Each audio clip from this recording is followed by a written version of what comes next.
Imagine a blade so precisely engineered that it could sever a human head in a single stroke, not through brute force, but through calculated design. A weapon that didn't exist to win battles, yet shaped the fate of entire dynasties. But the world of ancient execution holds far more than the guillotine's infamous shadow. Buried deep in archaeological records are devices so methodically brutal, so psychologically devastating, that they served as both instruments of death and tools of absolute control. Some were sharper than modern surgical steel.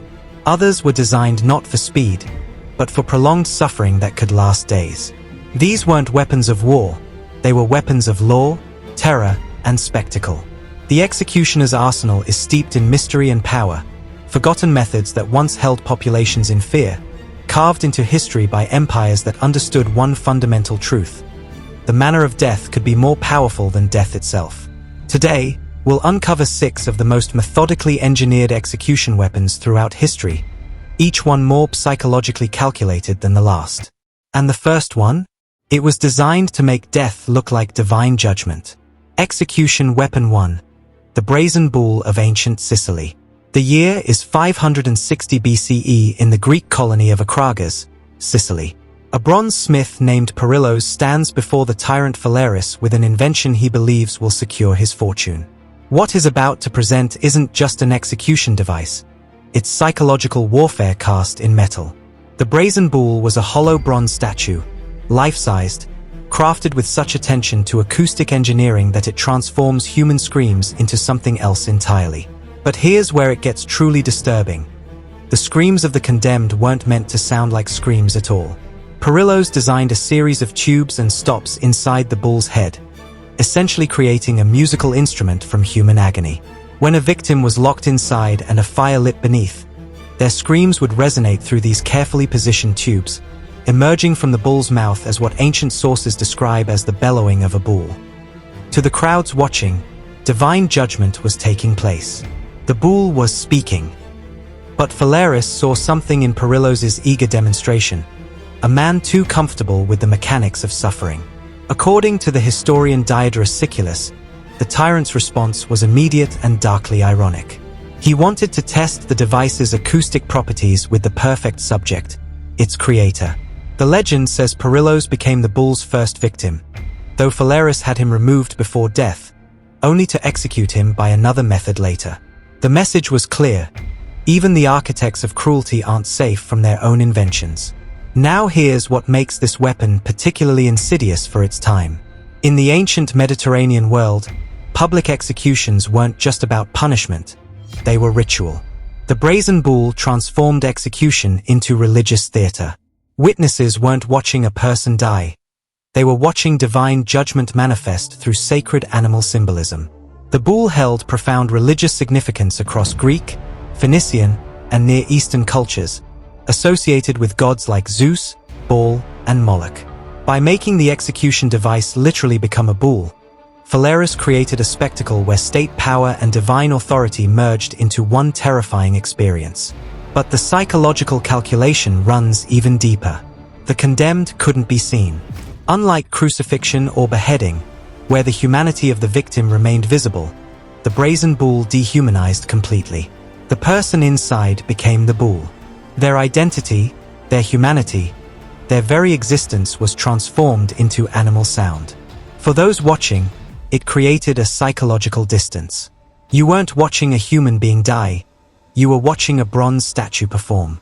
This made the execution both more bearable for the audience and more terrifying as a deterrent. The imagination filled in what eyes couldn't see, and imagination is always more horrifying than reality. The heat management was another layer of calculated cruelty. Bronze conducts heat with devastating efficiency. The fire beneath didn't need to be massive, just sustained. The victim would experience progressive heat exposure, the metal floor becoming unbearable long before lethal temperatures were reached. Death came slowly, through dehydration, heat stroke, and eventually respiratory failure as the superheated air filled the confined space. Ancient sources suggest the execution could last over an hour, possibly longer, depending on the intensity of the fire. The acoustic design meant that every moment of that suffering was broadcast as divine speech to the gathered crowds. Archaeological evidence for the brazen bull is debated. No physical specimen has survived.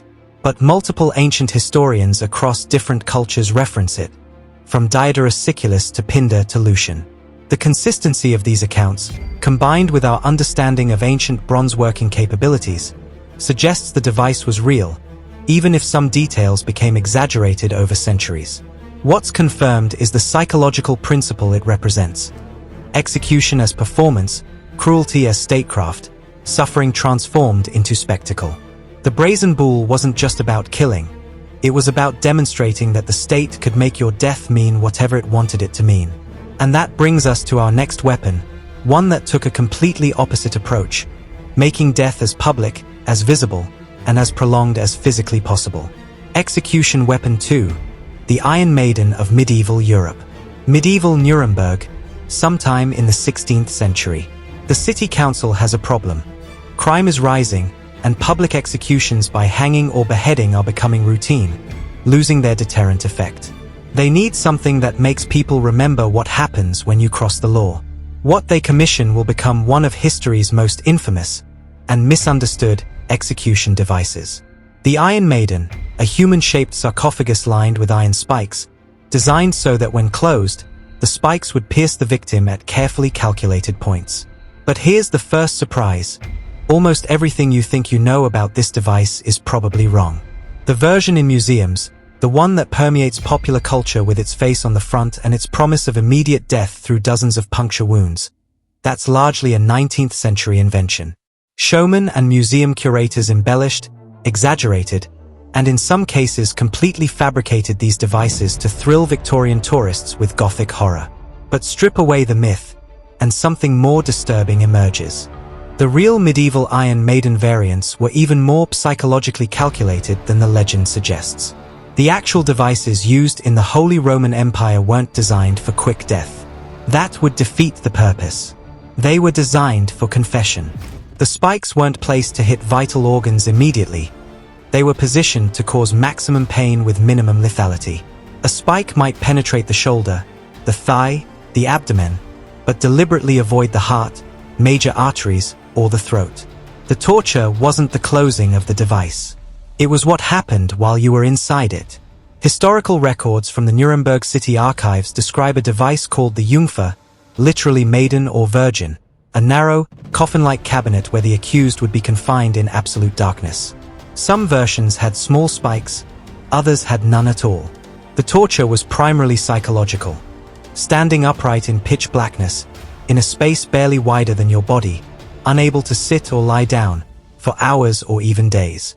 The spikes, when present, were about 2 to 3 inches long, enough to pierce skin and muscle, but carefully measured not to penetrate deep enough to kill quickly. If you moved, you encountered more spikes. If you slumped from exhaustion, you drove them deeper. The device created a situation where your own body weight and involuntary movements became instruments of your suffering. But before moving on, I would like to ask you for something.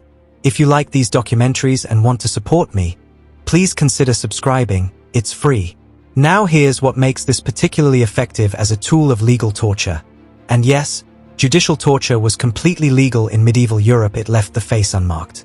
In medieval law, there were strict rules about torture. You couldn't permanently disfigure someone before they'd been convicted.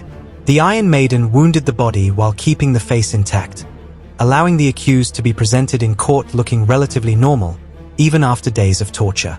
The psychological component was equally calculated.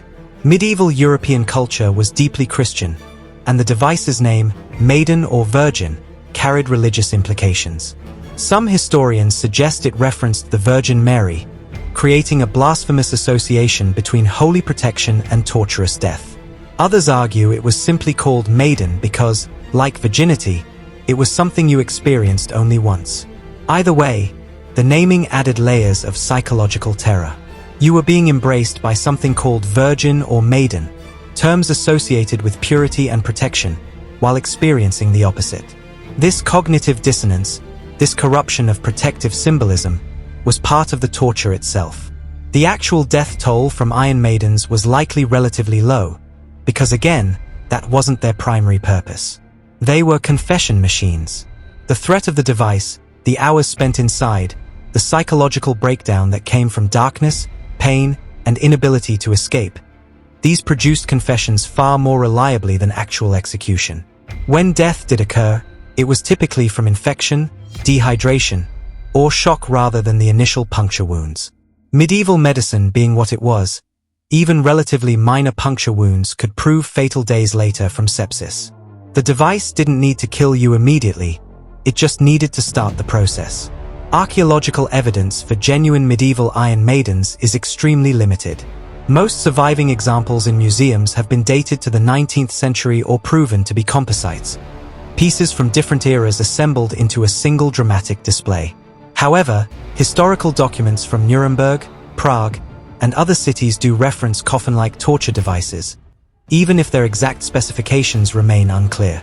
What's certain is the principle behind them, creating a space where the victim becomes complicit in their own suffering, where every natural human response, movement, exhaustion, the need to rest, increases the pain. It's torture that uses your own body against you. But as calculated as the Iron Maiden was, it focused on individual confession. Our next weapon took execution to a completely different scale, industrializing death with mathematical precision. Execution Weapon 3, the guillotine of revolutionary France. Paris, 1792. The French Revolution has turned the world upside down, and the new government faces a practical problem. How do you execute thousands of enemies of the state efficiently, humanely, and equally? The answer would become the single most iconic execution device in history, but its creation story reveals something unexpected. It was designed as an act of mercy. Dr. Joseph Ignace Guillotin stands before the National Assembly with a proposal. He's not the inventor of the device that will bear his name. That distinction belongs to surgeon Antoine Louis and German harpsichord maker Tobias Schmidt. But Guillotin is its champion. His argument is radical for its time.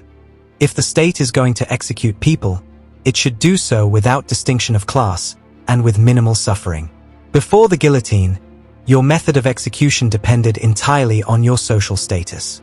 Nobility was beheaded by sword, a relatively quick death, but one that depended entirely on the executioner's skill. A nervous swordsman or a thick neck could require multiple blows. Commoners were hanged, which could mean slow strangulation over several minutes. The guillotine promised something revolutionary: equality in death.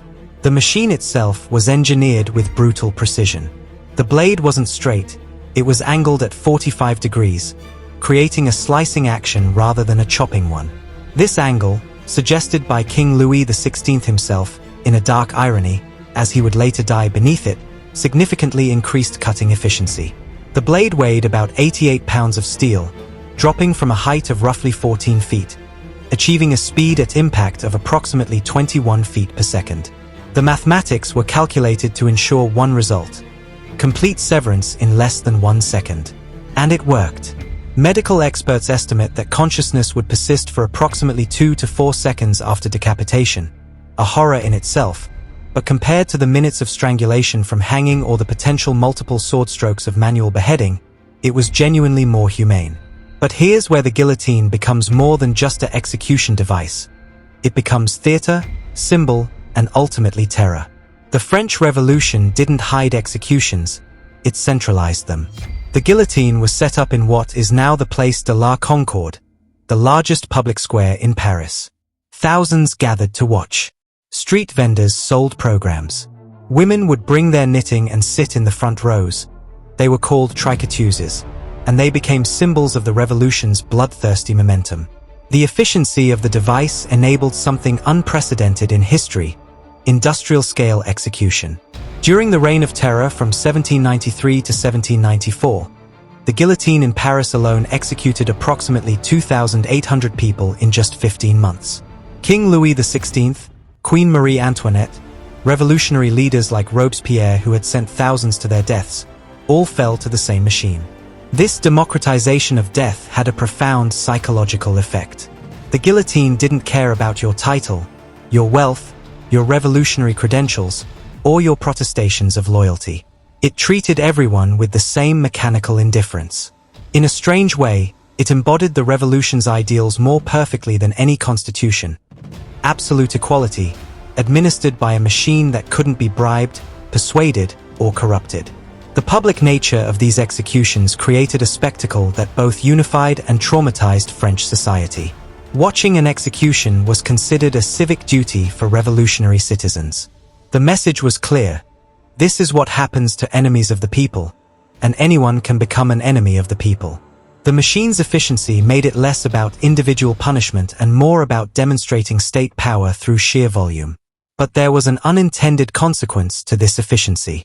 The very thing that made the guillotine humane, its speed and reliability, also made it psychologically easier to use. Judges could sentence someone to death knowing the execution would be quick. Executioners could process multiple condemned per day without the physical exhaustion of swinging a sword or the time required for hanging preparations. The machine removed many of the natural brakes on execution, the physical difficulty, the visible suffering, the time required. The guillotine stayed in official use in France until 1977.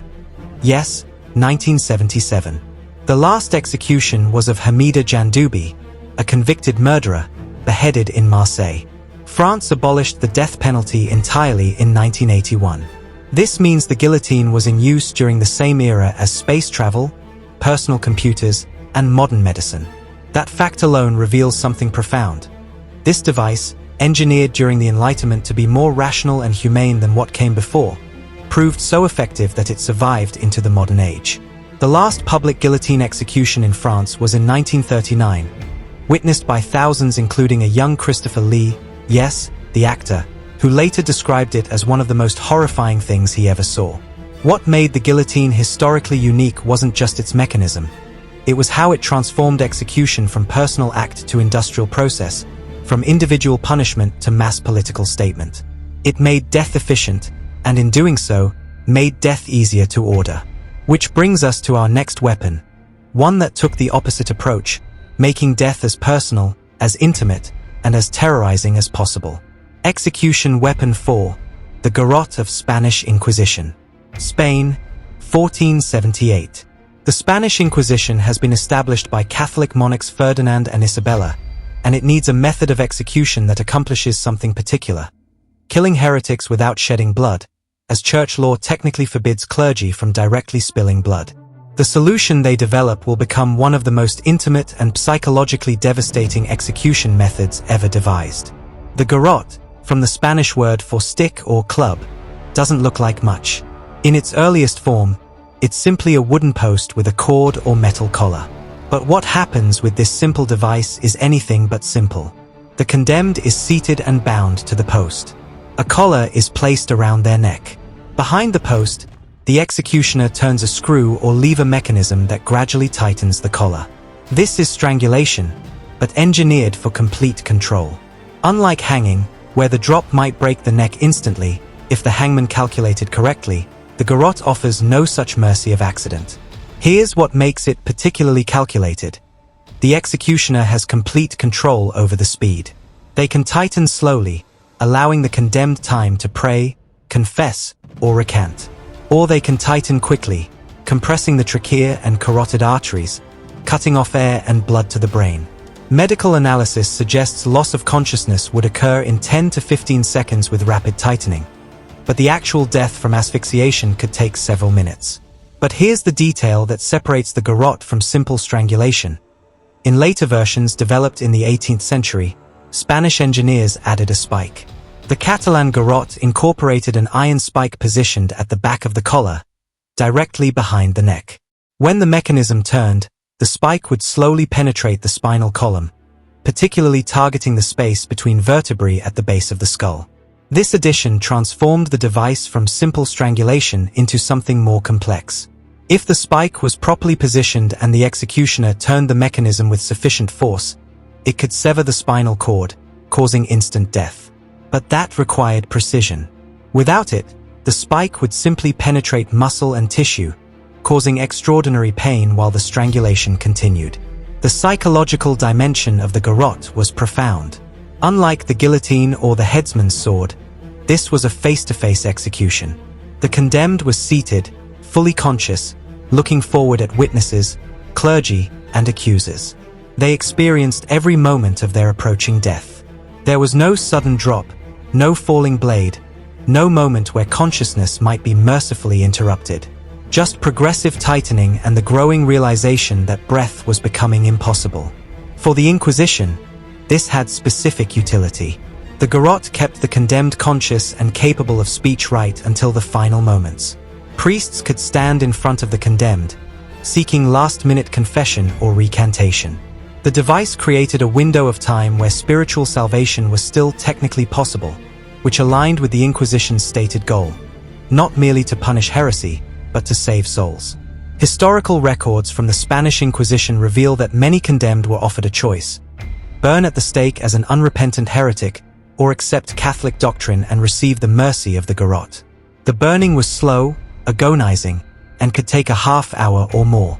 The garrote, by comparison, was quicker. This choice, between two forms of execution, was itself a form of psychological torture, a final test of faith extracted under the most extreme duress. The garrote was used extensively not just in Spain but throughout Spanish colonial territories, in the Philippines, Cuba, and Latin America. Unlike the guillotine, which was public spectacle, the garrote was often administered in more confined spaces: prison courtyards, churchyards, fortress grounds. The intimacy was part of the design. What's particularly chilling is how long this method persisted. Spain continued using the garrote as its official method of execution into the Franco era. The last execution by garrote in Spain occurred in 1974, just 2 years before the guillotine's last use in France. The condemned was Salvador Puig Antic, a young anarchist convicted of killing a police officer during a struggle. His execution became a cause célèbre, contributing to Spain's abolition of the death penalty after Franco's death. Contemporary accounts describe Antic's execution in disturbing detail. The executioner reportedly bungled the mechanism, requiring multiple turns of the screw. What should have taken seconds stretched into minutes. This wasn't unusual. The garrote, for all its engineered precision, still depended on human operation, and human operators made mistakes. That dependency on the executioner's skill, or lack thereof, added another layer of psychological torture. Would your death be quick? Would the executioner position the spike correctly? Would the mechanism jam? The condemned had no way to know. Even in your final moments, chance and human error played their role. From a technical perspective, the garrote represents a fascinating intersection of engineering and execution. Later models included pressure gauges and refinements to ensure consistent application of force.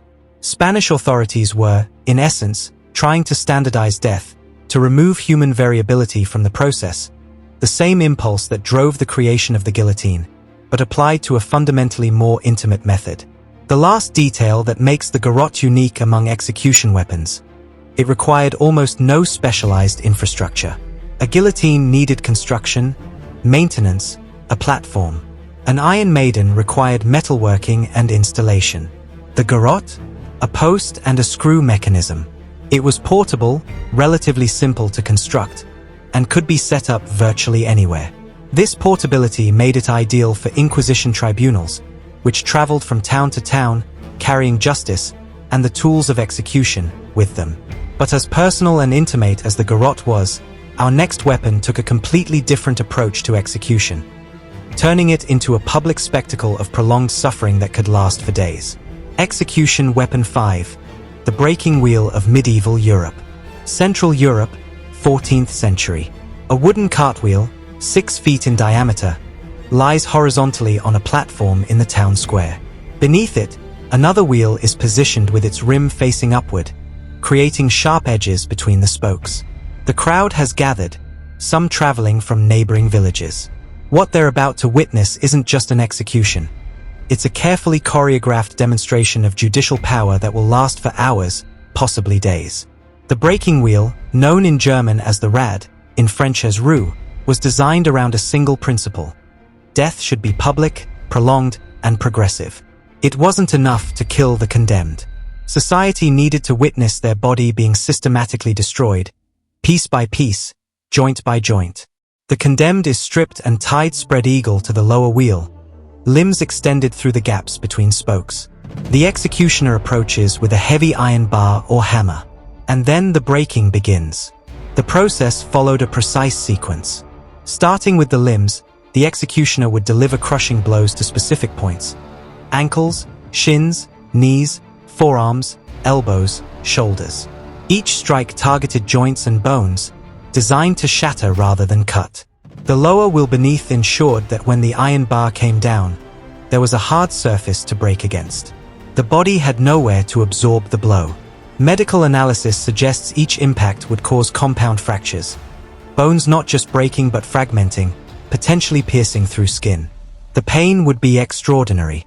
The human body has pain receptors throughout the skeletal system, and shattering bones triggers signals that the brain interprets as maximum threat. We're talking about pain levels that can cause shock, loss of consciousness, even cardiac arrest from the sheer neural overload. But here's the calculated cruelty. The executioner was trained to avoid immediately fatal blows. The head and torso were struck last, if at all. The goal was to shatter the limbs while keeping the condemned conscious and alive. Some historical records specify that skilled executioners could deliver 20 to 30 blows over the course of an hour without killing the victim. After the breaking came the next phase, the display. The condemned's now broken body would be woven through the spokes of the wheel. Arms and legs bent backward at impossible angles, threading through the gaps. Then the wheel would be hoisted onto a pole and erected vertically in a public space, like a grotesque living statue. And here's what makes this particularly horrifying. This wasn't necessarily the end. Historical accounts describe condemned men and women surviving on the wheel for days. The broken bones, the exposure to elements, the inability to move or drink. Death came from dehydration, shock, infection, or exposure, not from the initial breaking itself. But the breaking wheel had gradations of mercy, codified in law. In some German states, judicial sentences would specify breaking from below or breaking from above. Breaking from below meant starting with the feet and working up, the standard, prolonged method.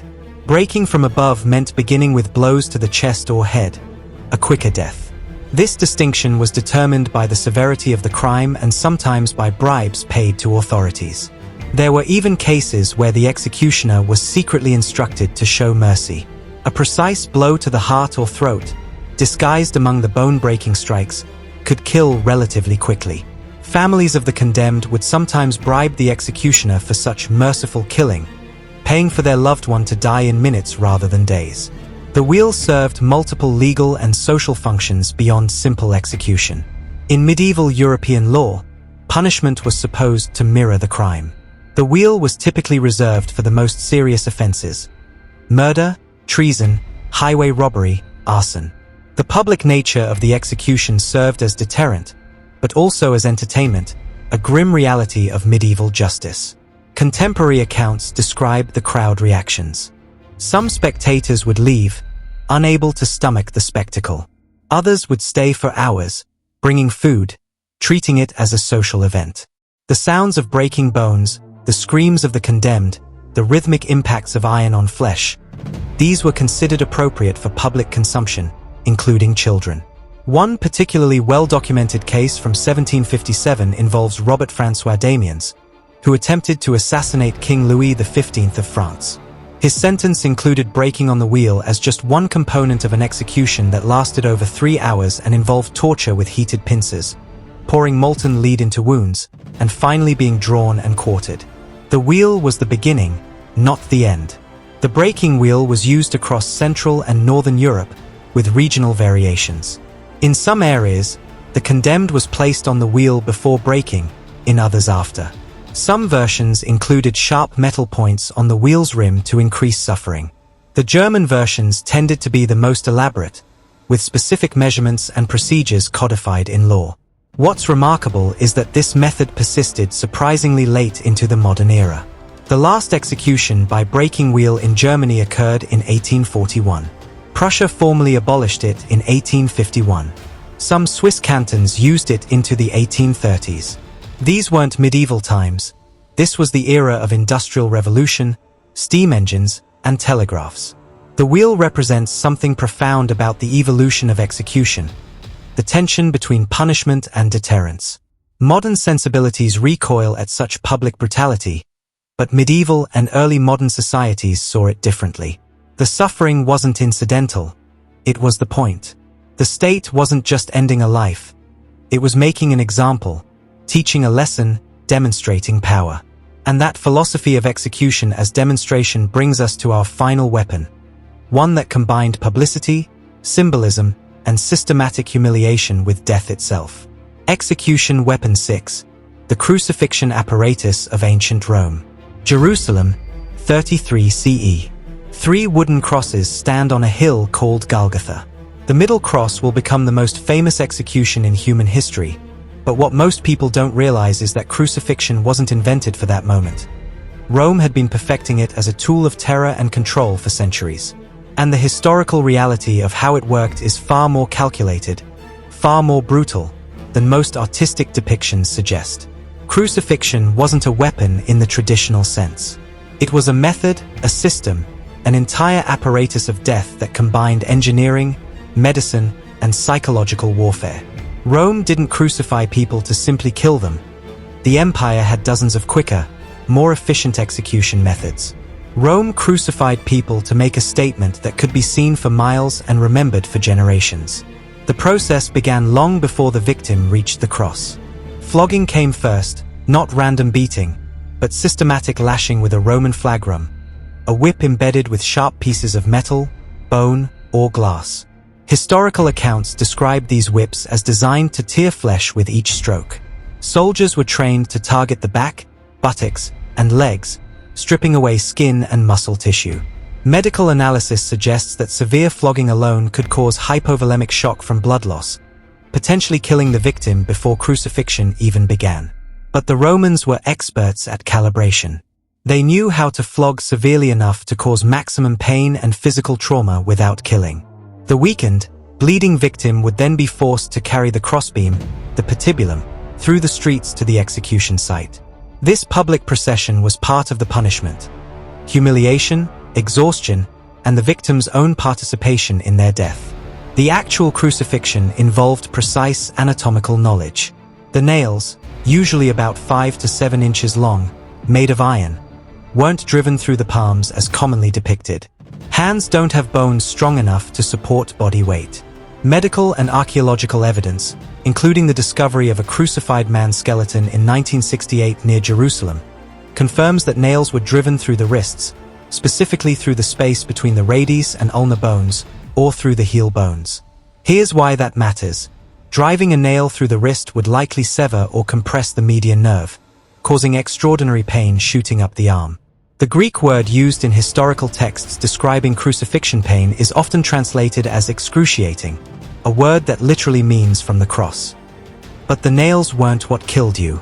The position was. Suspended with arms extended, the victim's body weight would pull down on the diaphragm, making breathing increasingly difficult. To inhale, you had to push up on your nailed feet, lifting your body, relieving pressure on the chest. But this movement caused agonizing pain from the nails in your feet and wrists. To exhale fully required pushing up again. Every breath became a choice between suffocation and agony. This created a horrific cycle. Push up to breathe, causing excruciating pain, then collapse from exhaustion, causing inability to breathe. Eventually, exhaustion wins. Death comes from asphyxiation, typically after hours or even days. Historical accounts describe crucified men surviving for 2 to 3 days under certain conditions. But Rome engineered variations even within crucifixion to calibrate the suffering. The height of the cross mattered. Higher crosses meant the feet barely touched the ground, making breathing harder, death quicker. Lower crosses, where feet rested on a small platform, a suppedaneum, allowed the victim to support their weight more easily, prolonging survival. Some crosses included a small seat, a sedile, that the victim could rest on, again extending the dying process. The Romans understood that longer suffering meant longer deterrence. Crucifixion sites were chosen for maximum visibility, along roads, on hills, outside city gates. The message was clear. This is what happens when you challenge Rome. And the body would remain on display after death, left to be eaten by birds and wild animals, denying the victim even the dignity of burial. The psychological dimension extended beyond the victim to society itself. Crucifixion was typically reserved for slaves, rebels, and non-citizens. It was a punishment that combined death with complete social degradation. Roman citizens were exempt. Even condemned citizens were beheaded rather than crucified, because crucifixion was considered too humiliating for someone with legal status. This status distinction was crucial to crucifixion's function as social control. The message wasn't just don't commit crimes. It was remember your place. Thousands of slaves were crucified after the failed Spartacus rebellion, about 6,000 along the Appian Way from Rome to Capua. This mass crucifixion was about preventing future rebellions through a demonstration that stretched for over 100 miles. The engineering of crucifixion also included options for mercy. Breaking the legs, crura fragium, was sometimes employed to hasten death. Without the ability to push up on their legs, the crucified would asphyxiate within minutes rather than hours. Historical accounts describe this being done when authorities wanted to clear execution sites quickly, such as before religious holidays. Archaeological evidence for crucifixion is extremely rare because nails were typically removed and reused, and bodies were left exposed to the elements, preventing preservation. The 1968 discovery of Jehohanan ben Hakkal's remains near Jerusalem provided rare physical confirmation. The heel bone still had an iron nail driven through it, bent at the tip where it had hit a knot in the wood and couldn't be removed. The Roman Empire used crucifixion for roughly 500 years, from approximately the 3rd century BCE until the 4th century CE, when Constantine, himself a convert to Christianity, abolished it, partly out of respect for how Jesus died. But crucifixion's influence extended far beyond Rome. Various forms appeared in Carthage, Persia, and other ancient cultures, each adapting the core principle: death that is public, prolonged, and designed to terrorize. What makes crucifixion unique among execution weapons is how it weaponizes the victim's own body. The nails don't kill. The position kills. Your own respiratory system, your own muscles, your own exhaustion become the instruments of death. The state simply creates the conditions and then lets biology run its course. If you found this exploration of history's darkest innovations compelling, subscribe to see more documentaries that uncover the truths behind humanity's most calculated creations.